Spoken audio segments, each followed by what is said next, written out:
Years, 1984, so my memory is not as good as it is meant to be. So I apologize in advance. I think Bruce might be the only one that might. So what I'm going to look at today is the origins of the club, significant individuals, the newsletter, speaker programs, field trips, the history of the shows and sales, plant rescues, and then maybe talk one or a couple of minutes about the future. So beginnings, okay. We were founded in 1983 by two gentlemen, Chuck Ormerod and Dave Cashel. What happened is I think many of you probably started out, I had a couple of little plants on my windowsill, probably mammillarias. I didn't know anything about cactus, even not hardly anything about plants. They had an all-plant show at the Franklin Park Conservatory. So Chuck and Dave had a table there, and they said, well, we're going to try to form a club. I said, okay, count me in. Bruce, this is what you put together. I thought this is what we handed out during our sales and our meetings. So you can kind of read this. And basically, this is, we tried to tell people about what our club was. And I don't mean to be redundant from the original thing, but you can just kind of read it. We have a very diverse group of people. And like I say, the oldest one we had was Vera Norman, who was 101. She would have hit 102. Unfortunately, she went in for surgery and passed away. So, Bruce, I'm pretty sure that I found this in one of the newsletters, I believe, and you put this together. So, Bruce knows it. Likely was probably something that Jim Peterson. No, I'm almost dead certain this is yours. Anyway, so in 1983 or 84, I'm not exactly sure. I think it was October of 1983. So we started, there was a group of us, Chuck, myself, and some other people who names escape me at the moment. We started meeting on a regular monthly basis at the Franklin Park Conservatory the third Wednesday of the month. By the way, this has been on all of our documentation up until about a year ago that we met on the third Wednesday of the month. So that's been like 83 through 2019. So we elected officers and we settled on the name Central Ohio Cactus and Succulent Society. Believe it or not, we had a big discussion about what to call ourselves, Columbus. And we couldn't agree. We finally came up with that because the people in Columbus said, well, I live in Hilliard, so that doesn't. We produced a monthly newsletter. I say we, it's probably Bruce, really. The we is Jim Bruce. Peterson was the one who started that. Did he start? Okay, I'm sorry, like I say. I missed the first few years. Yeah, okay, well, probably, we'll get to Jim Peterson here in a minute. Yes, we will. Okay, we became a CSA affiliate member. If you're not familiar, that's Cactus and Succulent Society of America. They put out the Cactus Journal, which there's some old versions over here. And so we joined them. It costs like $50 a year. We get the journal, and they also had some other things. At the time, they had slide programs you could borrow. I kind of date myself, but we brought in several slide programs. But we encourage members to present programs and bring in plants, as we still do. We started planning field trips and visitations. Everybody said, well, I know where there's a great collection. Maybe we should go and visit them. And I'll talk some more about that. But we started doing that. We planned and conducted an annual show and sale, believe it or not, way back there. I have some slides of some great ones. We brought in outside speakers and programs, of which I also have a list. And we started some long-term relationships with Bill Hendricks. Bill has been integral in our club. I don't think he's really technically a member, but he's been part of our club for probably 30 years, Bruce, 35, I don't know. I can't remember. He was involved before I was. So yeah, I can't remember when Bill was not involved. We'll get more into Bill here in a minute. Ken and Tom, the Glass House Works, again, they have been coming up here so long it was almost a tradition. I would say at least 30 years that they would come up and give us a talk. And then of course the Franklin Park Conservatory, we established a long-term relationship with them because we are still meeting here. So we started meeting in 1983. We're still here. you can do the math if you want, with a few years where they, Yeah, bare floor, bare floor, they renovated the thing, we got kicked out. There were a couple of other occasions where we also did not meet here for various reasons. But anyway, we started these relationships and they are still going after all this time. So I want to talk about some of the important, get in some of the officers here. And Henry Fisher was president. You can see I was president for 85, 87, 1, 2. Starting in 2005, I think I became president. I was president until like about a year ago. Some of the people, you can see all the people we had as vice presidents. Treasurers, we had quite a few people as treasurer. Now, I did not put in recording secretary or program chairman because we never really kind of had an official position. People just kind of stepped up, including Bruce. As I get in, I'll talk more about Bruce, but he was the one that basically handled the correspondence, set up many of the programs, contacted people like Ken and Tom down at the Glass House Works, this kind of thing. So this was never really kind of an official position. So some of the people down the list here, I want to talk. These are people I think that made were influential in getting the club to where it is today. So I'd like to talk about some of them. Dave Cashel, and Chuck O'Mara, these are two of the original members. And I have their newsletters from October. They both had personal greenhouses. Chuck had one out on Cemetery Road, which I think is now a condo complex. Chuck passed away in 1996, unfortunately. Dave had a large collection of Pachypodiums, and he sold his entire collection in 1993. I found a letter in the newsletter where he said, "It's with great regret that I have to sell my entire collection." He had a wonderful collection of Pachypodiums. That was his thing. And I think Chuck's family donated back issues of the newsletter to the club. And Chuck gave me a rare Galapagos Opuntia, which unfortunately I lost, which really irks me to this day. But when I realize how rare it is now. One little side note on Chuck, his wife, Eleanor, she was in a class of the first female cheerleaders at Ohio State. Oh my God. Like in 1941 or 42. They figured any male that could do backflips should be in the Army. So they still needed cheerleaders, so they had not had female cheerleaders up to that point. So also, Chuck had a picnic at his place, and his wife was one of the original docent, the zoo docent, the original zoo docents. She interested me and got me in the docent organization at the Columbus Zoo. This makes my 41st year I've been a docent. So just a little side thing there on Chuck. And unfortunately, Eleanor also passed away. They were both elderly. So. Hey, Mary, what's the common name for Pachypodiums? Pardon? What's the common name for Pachypodiums? Oh, I don't know if there is one. Madagascar palms, yeah. Well, that's one type of them. Yeah. This is what Dave raised from seed, and he had a sale, and I was over at his greenhouse, and I don't know what happened. He left the club after about 4 or 5 years. For what I understand, he and Chuck got into a great big argument one day, and Dave said, "That's it, I'm not coming to the." So Jim Peterson was one of our very earliest members, as Bruce has pointed out.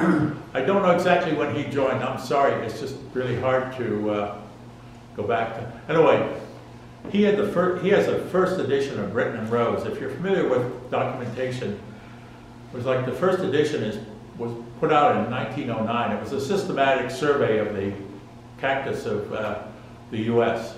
Cactus, mainly cactus of the world, yeah. If you can find one, you can go out. If you can even find one on eBay or any place else, it probably costs you about It's 2 volumes. It'll probably cost you about $1,000 a piece if you could find one. He had a nice collection of winter hardy plants in his yard. And he introduced the practice of bringing plants. Forgive me if I'm reading this, but you guys can probably read it. But if I didn't put this on here, I would forget to tell you. So I'm sorry. This is my way of like getting everything up. Believe it or not, we started meeting. I know it sounds kind of intuitive right now, but we didn't think at that time about bringing plants. I mean, and then somebody said, well, I've got this great mantle area, why don't I bring it in and show you? Hey, that's a great idea. So we started doing this, bringing in plants, and nobody really had the idea of like giving away plants. I know now it sounds, you know, kind of primitive, but believe it or not, back in those days, we sat around, we talked about plants, and how we were growing them and so on. And anyway, so he brought in a tremendous amount of plants and cuttings.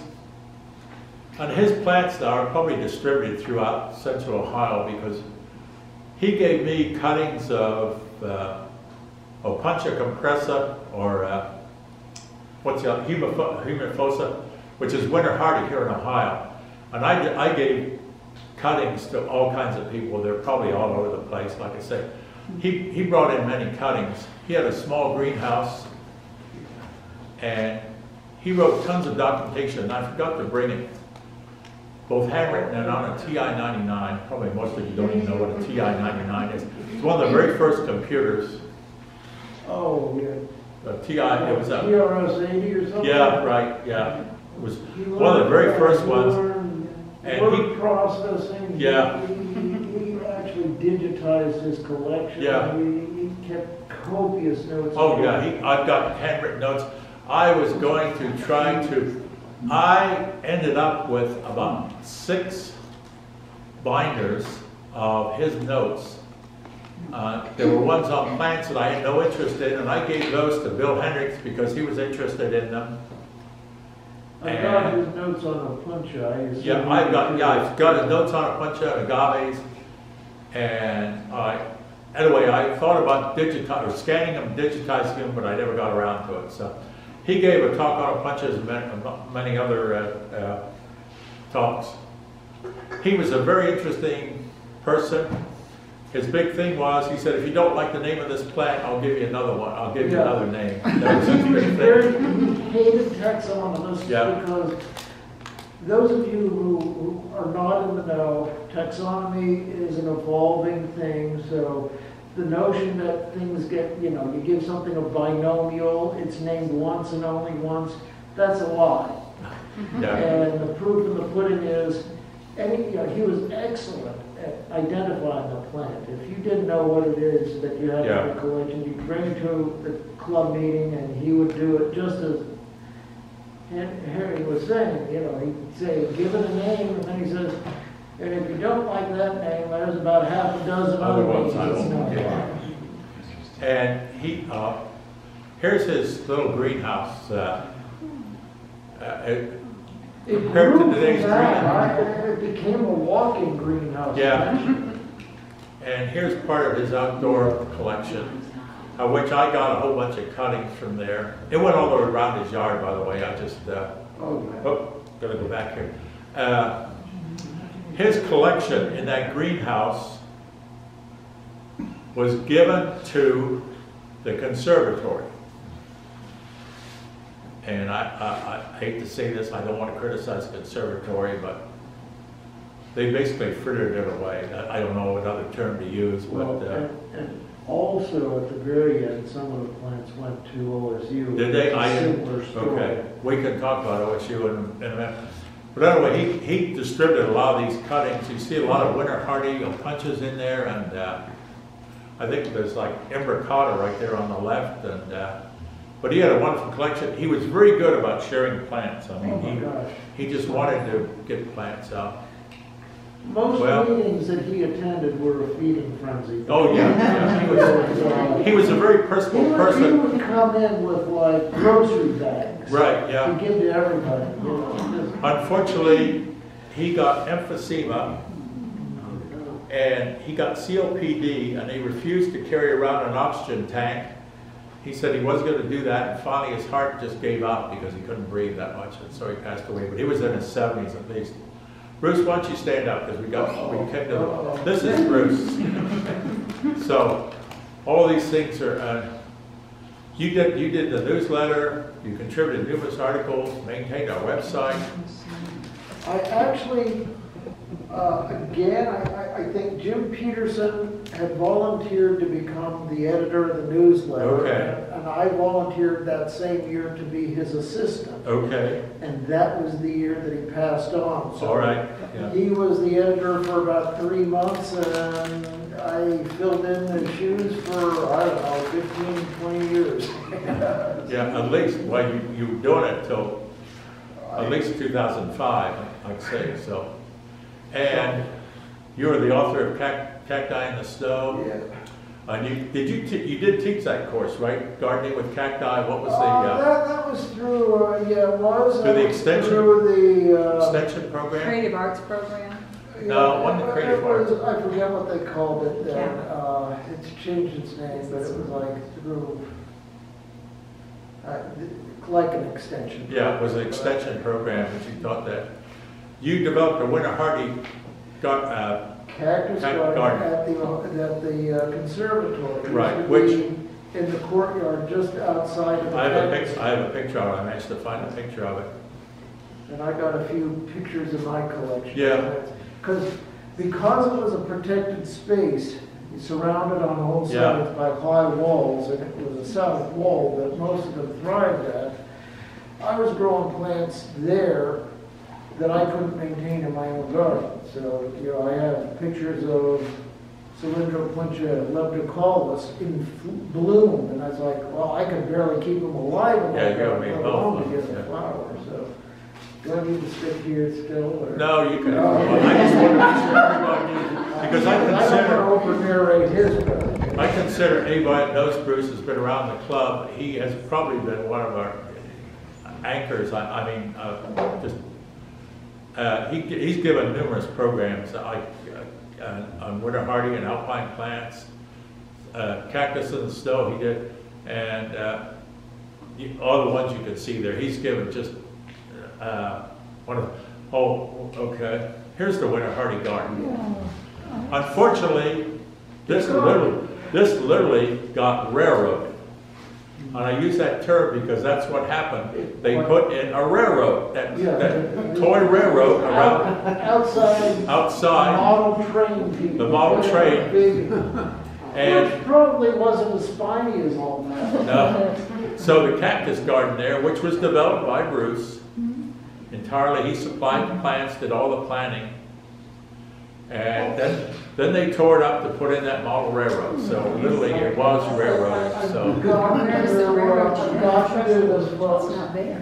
now, this is that Cylindropuntia Kaleiniki. So it's the same plant that you've got, and I think a couple of other people have a start of that plant. This is a piece off of my plant. It probably started off as a piece that big, and over the years, and it didn't take many years, it probably reached that size in about 3 years in that garden. how long did that last, Bruce? About 3 or 4 years before we... I think it was longer. Was it longer than I that? couldn't tell you how long it really was. I'm actually surprised it lasted as long as it did. Yeah, it did. So All it really would take is some crazy young child to run into one of those things and one very angry parent to have closed it down. but anyway, that's what happened to it. So you tried. Okay, Gino Centofanti. I think it lasted 5 years. Oh. The reason I put Gino Centofanti in there is because he had a house on Morse Road. You probably have seen him on the news or read about him in the paper. Yeah. He's like 150 Morse Road up there, right off High Street. Anyway, his house was just filled with plants. His outdoor, and I've got some pictures here, his outdoor yard was a miniature jungle. He loved all kinds of plants. He would come to our meetings, and no matter what the plant was, he'd bring in cuttings, I mean, we got down to tomato plants and God, I don't know what all else he got into, but Whatever he had to share. whatever he had to brought share. it. And actually, I've got a plant of his still. Do you? Yeah, I think I He saw. named his plants. Yeah, I don't mean the binomial, I mean, so I grow a type of yucca that he named Little Sis. Because he had brother, and the one that he propagated from brother became Little Sis, and I got a piece of Little Sis. we made a couple of visits to his house as a club. What happened is he got in trouble with the environmental court. And he spent 40 days, at least 40 days in jail for refusing to clean up his property. His neighbors ratted him out. So Well, for plants? Some of his neighbors. some of his neighbors ratted him out. He refused to clean it up, claiming that whatever you want, It right? was art. Yeah, it was art. I mean, he may be a wonderful guy, but I Yeah. don't think he was great to live next door. No, he wasn't. Let's be honest about that. And they tried to get him Right. to do things on his own, and he refused to do it. and so- But that just goes to show you that he went to jail rather than give up what he felt was his right to grow things and that. Anyway, It wasn't just the plants, it was all the other. oh yeah, he had an old motorcycle. Televisions and. Oh yeah, he had an old motorcycle. Yeah. But when you see some of the, when you He see, had they broken got, bowling balls and broken Right. bowling pins. Yeah, I think it's less the plants he was growing, more the containers they were in. but why do you see the pictures of? And a concrete goose with no head. Yeah, It's like anything But that right- was discarded, he loved discarding things. right before he passed away several years ago. Right before he passed away, they were, the environmental court was literally gonna take his property. And he was agoraphobic, where you don't want to go outside. He spent one time like 6 months, he never went out of the house. Wouldn't go out of the house. And I used to drive him here. I tried to convince him. Sometimes he would say, no, I just can't go out of the house. And Yeah. sometimes I was able to get him to come to our meetings. But anyway, he passed away, and I talked to his sister. And I do not know what happened to his collection, other than the fact she said it was donated, but she did not know any names. So here he is. This is his backyard. So, okay? Now, we're not going to get into it. Is this good or bad? Should it be cleaned up? I'm not going to go there. All I want to do is just show you the photographs. And that's Gino there at the top there, standing there. And But Gino wore shorts, by the way, no matter what the temperature was. He always wore shorts. if it was 0 degrees, he'd Yeah. be in shorts. But That just we, get- we dwell on the negative, but it's like, we all know him as a really personable guy. Yeah, he was. He was just And he a... was generous to a T. Yeah, oh, he'd bring in Share cuttings. anything. When I pick him up, I used to fill up my truck with cuttings that he would have, and he was just a great individual, so. All right, Ken and Tom, the Glass House Works. They came up here and they gave a talk, probably at least 30 years. It got to the point where it was just, we just knew they were coming up here in November. They would bring up probably 6 or 8 trays of plants, which would fill up that counter there, and they would sell these plants. And they were plants which you couldn't find anyplace else, really. If you've ever been down to the Glass House Works, it's an incredible collection, and they were just great talk. I mean, they could just give wonderful talks. They could tell jokes and the whole thing. They were extremely knowledgeable about all the plants, and that we, a lot of times we would have other clubs would come here just to listen to them, and I picked up some, I think, about everybody that came picked up some plants at one time or another from them. And but if you ever have the chance, you can get out there on their website. They were down in Stewart, Ohio, which is out in the middle of nowhere. And we went there we went for several trips, and unfortunately Tom passed away. Ken and Tom would allow us to go into their greenhouses, which normally were not open to the public. So they were very good because we were kindred souls to them. So, but If you've ever been to Bill Hendrick's greenhouse, yeah, yeah, and seen that, These guys, you would have to go, I mean, it's like the pathways were about that wide, and some places you'd have to go under the bench. Right, yeah. And, yeah. They weren't as ordered as how you just. No, it was totally unorganized. And they had, their whole computer thing was totally unorganized. Now they have some websites. But anyway, they became just a fixture for us. We look forward to them. And Bill Hendricks, what can I say about Bill Hendricks? Forgive me if I kind of dwell on him, but he's proprietor of Klein Nurseries in Perry, Ohio. And I've got some pictures later on. He maintains, the reason I've got him in here is because he's been instrumental in our club. And he began collecting at age 3. I was talking to him, and he said, when he was 3 years old, his grandmother gave him this little plant, a little cactus. And he decided from then on that he wanted to collect cacti. And he had a large outdoor cacti collection. Unfortunately, he did something with some fertilizer and wiped it out, which just devastated. He got the Rome pumice. Yeah, he got some. Like crazy high in potassium, Yeah, or something which was lethal. It's all And gone now? a good chunk of it, I mean, he salvaged a few plants, but the overwhelming majority of his winter hardy collection died. And he's been a friend of our club just forever. He's the major contributor for our plants at most of our sales. If you saw our sale last year, Jeff Havel and him shared, I mean, God, how many plants did they bring down? A whole truckload of plants.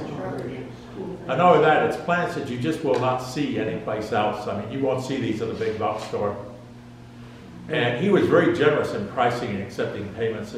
If we didn't sell out all the plants, he would say, keep them, give them to your members, pay me for what you sold. And he just and I'll show you some pictures of his greenhouse. He's been very generous in giving away plants. There's a whole story behind this. When I got some pictures of his greenhouse when you see it. But he's just, basically, I don't think our sale would have really, we wouldn't have had a sale without Bill Hendricks. I'm sorry. I'm going to make a small correction here. He Okay. probably has 4,000 species or named varieties Okay. in his collection. He probably has 100,000 plants in his collection. He's in Perry, Ohio, which is right off 90 up there. If on a clear day, you can see the cooling towers from the Perry nuclear power plant up there. He's a nurseryman. He's a wholesale nursery with trees, shrubs, and besides, he's traveled all over the world. He's given fantastic programs, and I'll get a little bit more into field trips. But he's just a very personable guy. He belongs to, I don't know how many clubs. He was president of the Rose Growers, and he's like all these various clubs. I mean, he's very well respected in the president of the Ohio Nursery Association for at least 1 year. Yeah, he's just a real figure in the plant world. Like I say, he brought the plants down at his own expense from Perry, which is about, 2.5 hours from here, if you want to call it roughly. We used to go up there, I used to go up there and pick them up, but then we got more and more plants, and it was going to take 2 trips, and so he just decided that he would come down here. So he does it at his own expense, that's the other thing. So